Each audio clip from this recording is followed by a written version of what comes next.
Good evening everyone. Welcome to tonight episode of Focus Hour. I'm your host, Zheng Lu. Bring your stories that spark curiosity and conversation. And I'm Zihui, here to ask the tough questions and maybe stir the pot just a little. Zheng Lu, I have to say, tonight's topic is no small matter. We are diving into the concept of taboos, a universal aspect of culture that's often overlooked but always present. Exactly.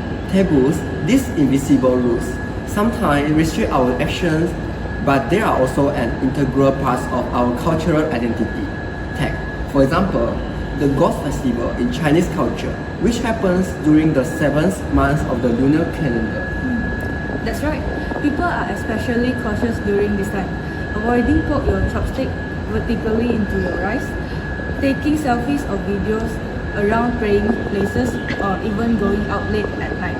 While this practice may seem at odds with modern life, they actually reflect unique cultural values and shared beliefs. However, the significance of taboos goes beyond individual cultures.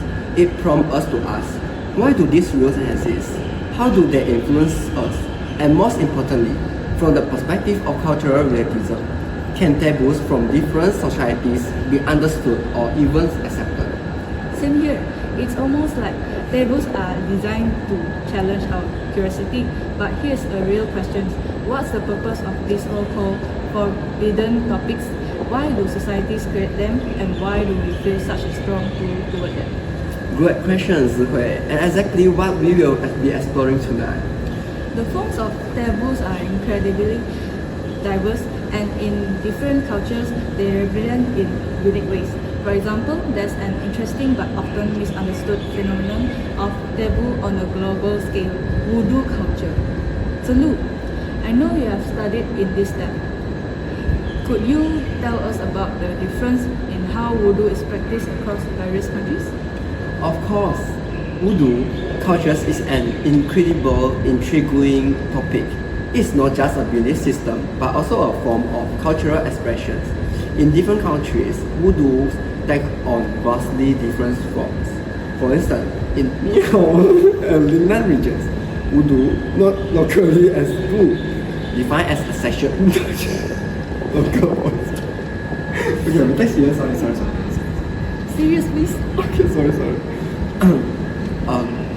Voodoo, known as locally as goo, defined as sexual indulgence, local poisons in the medical field, often used for seducing people, causing harm and manipulating others for financial gain.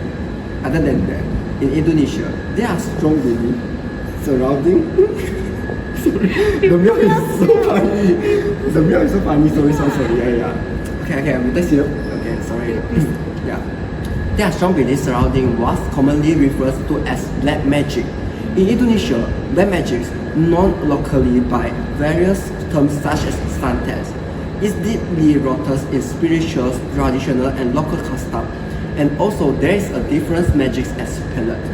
It is a love spell that compels the targets to fall in love or becomes infatuated with the caster and others. It's often feared and respected, with many believing it can bring misfortunes or harm through supernatural means. However, it also serves as a way for communities to reinforce moral boundaries and social cohesion by discouraging harmful behavior.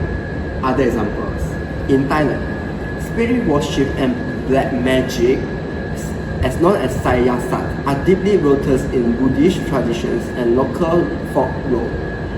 Many people believe that spirits can influence daily life and even alter one's fate. These belief systems are used not only for protections, such as through amulets or spirit offerings, but also in rituals believed to bring curses or blessings. There are similarities, such as the emphasis on the relationship between humans and supernatural forces, as well as the cultural symbolism this practice carries. However, Thailand spirit worship is more integrated into Buddhist rituals and everyday life, making it a more commonplace belief system. So, can you see the difference between them? Those are very significantly different due to their different cultures. Thank you for sharing, Zulu. Wudu is a simple practice that happens in every country but shows that different cultures have different ways and their purpose. Yeah, as different cultures also has different belief and facts. So, Zihui, can you share about the different perspective of different people? Of course, Zulu. Western religions tend to emphasize worship and comply to a transcendent personal God. In Eastern religion, the divine is often seen as immanent, interconnected, and non-dualistic, with emphasis on self-realization and union with the sacred. Can you elaborate on how the conceptions of the divine in Eastern traditions differ from the Western God? Oh, sure. The conception of the divine varies significantly between Western and Eastern religions. Western religions tend to emphasize a personal, transcendent God, while Eastern traditions such as Hinduism, Buddhism, and Taoism often embrace a more fluid, immanent, and diverse understanding of the God. Oh, it seems like different cultures have similarity but also have many differences. To help us explore these questions, we have invited a distinguished expert in social and cultural psychology, Professor Ginny. So, without further ado, let's welcome Professor Ginny to the conversation. Hi. Hey, thank you so much, Hui. Just like what you guys discussed just now, a specific concept will have different perspectives on it based on different cultural background. It's highly related to the concept of cultural So what is the cultural relativism?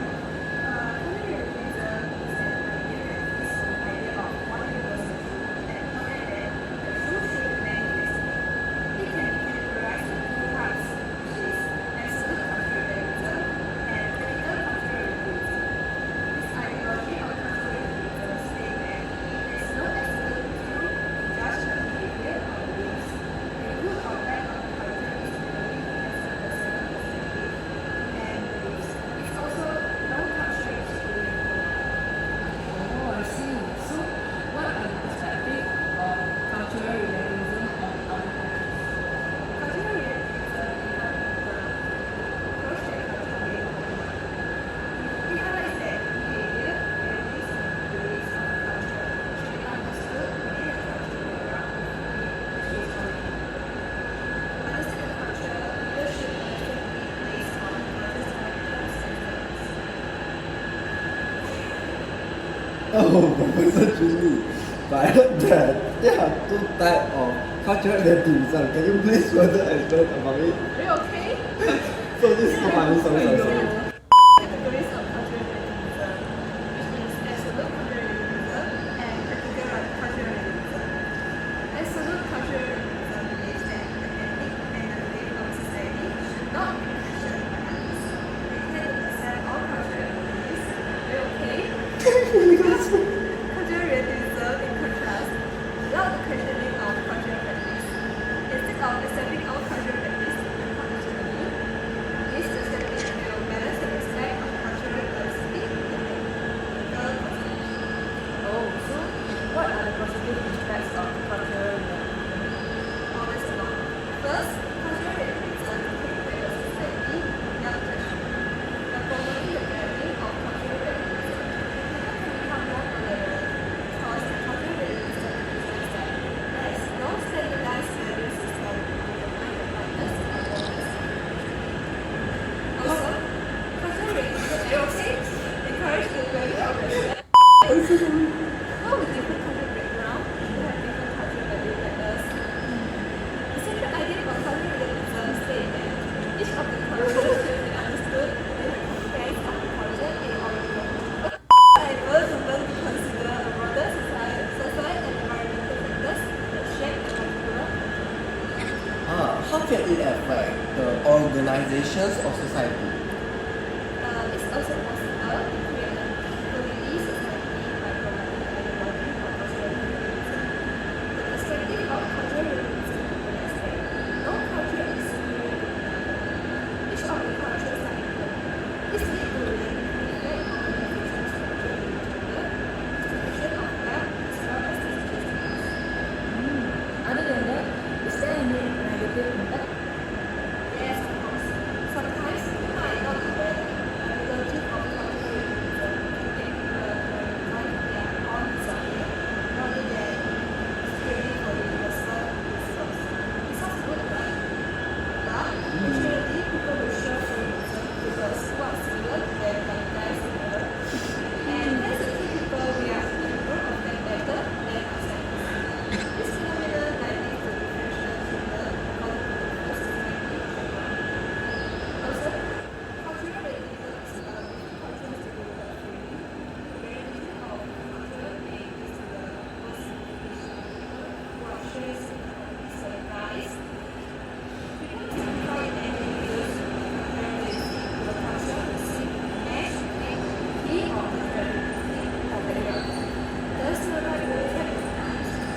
will it affect on the establishment of humanity? Yes, the negative impact of cultural relativism can also result in shared judgment. The words generally promoted by the cultural relativism are not always beneficial, especially when it comes to peace. It does not allow any individual to judge others' culture even under inhuman conditions. Oh, we have learned so much about it, Professor Ginny, and more understand to cultural relativism.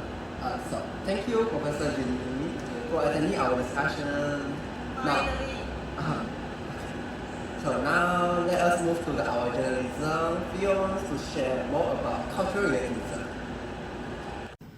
Thank you, Zhu and Ziwei. I would like to hear someone else's perspective. I did. There.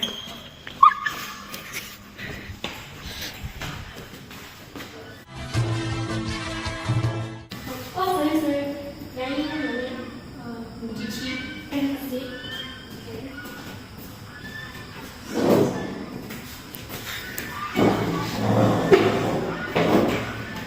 Do you mind if I ask some question? Okay.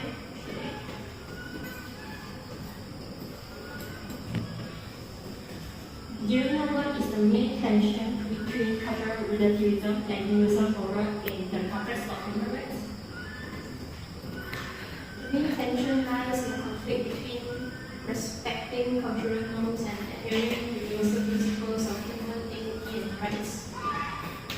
It emphasizes understanding and respecting cultural practices within their own context of moral universal morals advocate for standards that apply across cultures, especially concerning autonomy, equality, and basic human rights. This conflict becomes evident when social values or controversial practices violates the human rights principle. Well, that's a great response to the questions. Have you studied before? Yeah, I'm a student studying philosophy. Do you have any other questions? I'm in the class now. Oh, I see. Sorry for the interruption. A little more to go. I am also writing a report on this. Thank you for the understanding. Do you know how funeral customs illustrate the conflicts between cultural relativism and human rights?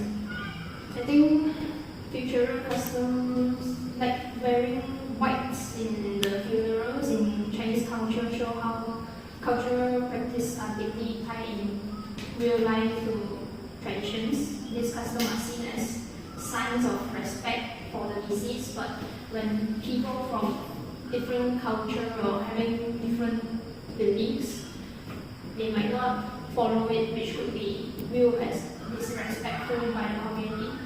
I see. The last three questions to complete it. I really do appreciate your time from me. Do you know that I do not for and against child marriage as a cultural practice? In terms of cultural relativism, people believe that judging or interfering with such practice from an external perspective undermines cultural diversity and social cohesion, while human rights defenders argue that child marriage violates basic human rights, including the right to educate, personal freedom, and gender equality. Often exploits vulnerable groups like for the young girls and perpetuates systemic, what is the word called? Systemic inequality and oppression. In what way do you think cultural relativism can help to prevent misinterpretation of practices? When applying it properly, it can actually help to prevent misinterpretations by encouraging an understanding of cultural practice within their specific contents. Hey, can you say more about it? Let's take judging practices or like ritual sanctification and religious dietary restriction based on external values. Cultural relativism urge us to recognize that these practices may have been deep social, spiritual, and historical meanings for the communities that engage in them. By approaching such practices with an open mind and seek to understand their purpose, we can avoid reducing them to harmful stereotypes or misjudging them as backward. This approach fosters the empathy and respect for cultural diversity. What other challenges relativism faces when applied in real life? You see, when practices should be understood in their means, it poses a problem to establish moral standards that apply universally across the world. For example, let's take same-sex marriages as an example. Indian acceptance increasingly since, I think, the 20s, 2000s, something onward, to respect people's preferences for love and partnership, but it raises a problem in the context of cultural relativism. Like, what about the other kinds of marriages, like when people want to marry their brother or sister, or they want to marry their father or mother, or even they want to marry objects like table or phone or something. So if we allow some practice to be above criticism, do we have to accept all human behavior no matter how strange it may seem to be to others?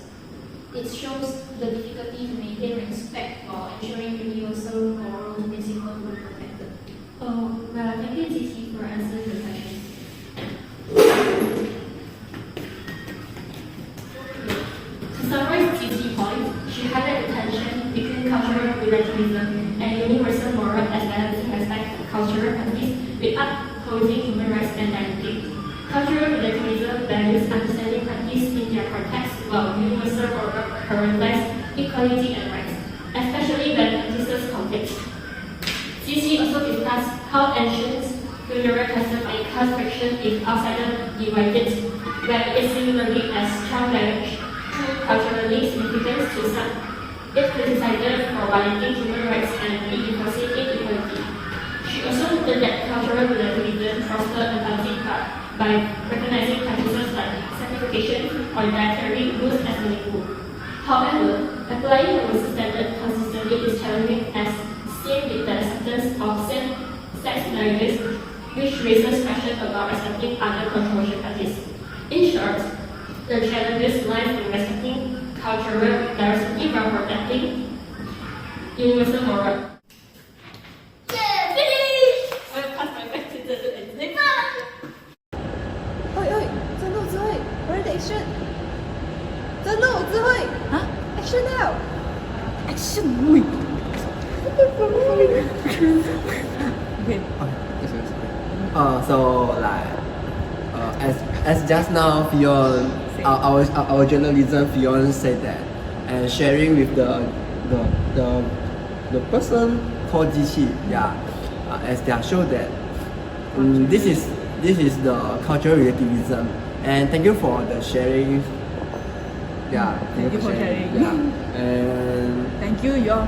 yes, and actually we are the serious news one, so we exactly not like this Basically one. not like Yeah, and Just is it finished? Okay, thank you. So that's all from us. Yeah, thank you. Goodbye. Thank you for